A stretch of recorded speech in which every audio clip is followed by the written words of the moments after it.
when we hear that phrase gender and health systems, we often think about how health systems and health services are and should be tailored to the unique needs of service users based on their gender.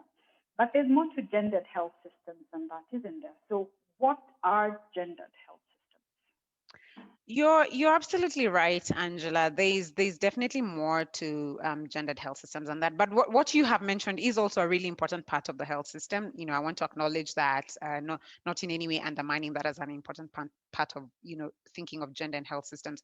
But to me, gendered health systems basically means that A, health systems are not gender blind, but B, that health systems are shaped by and also contribute to societal gender norms. So it's really important for people to remember that health systems are made up of people. Sometimes we like to think of health systems as this abstract machinery kind of operating independent of people. It's about the hardware of the health system, but it's not just about the hardware.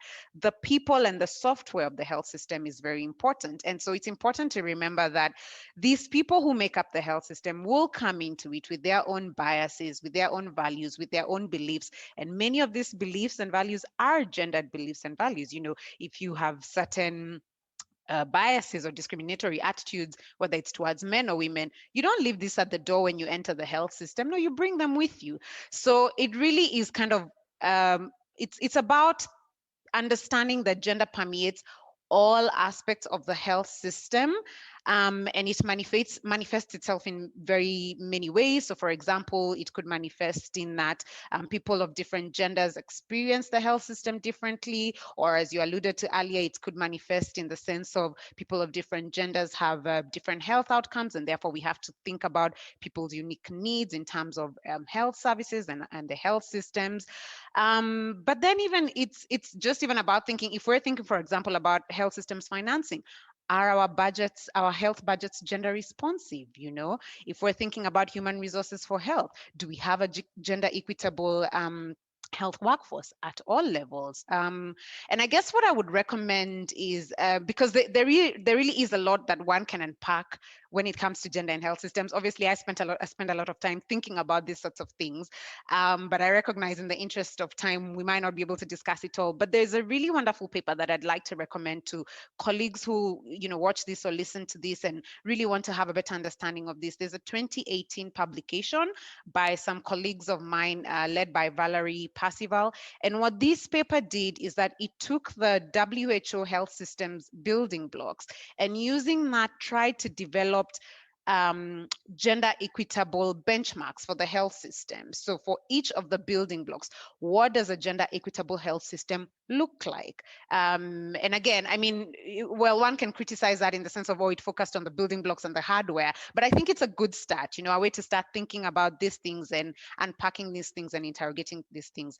But beyond gender, Angela, one thing I'd also like to bring to the audience or to introduce to the audience is this idea of intersectionality. So gender does not operate in isolation. And we must always remember this when we're talking about gender issues. Gender does not operate in isolation. It intersects with very many other social axes or social factors to create unique experiences and positions for people. For example, just to use a real life example to kind of help us understand, I'm a woman. I'm an African woman, a Kenyan woman living in Nairobi, Kenya.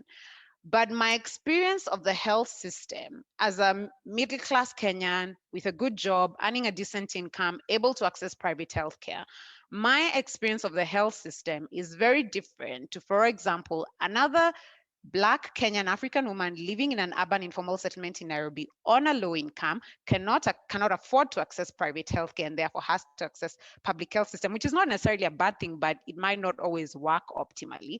Or for example, myself as an able-bodied Black woman, my experience is very different to another Kenyan woman who has disabilities, physical disabilities or any other kind of disabilities. So it's also about thinking beyond gender and understanding that there are very many other factors that will intersect with gender to create different experiences for people within the health system.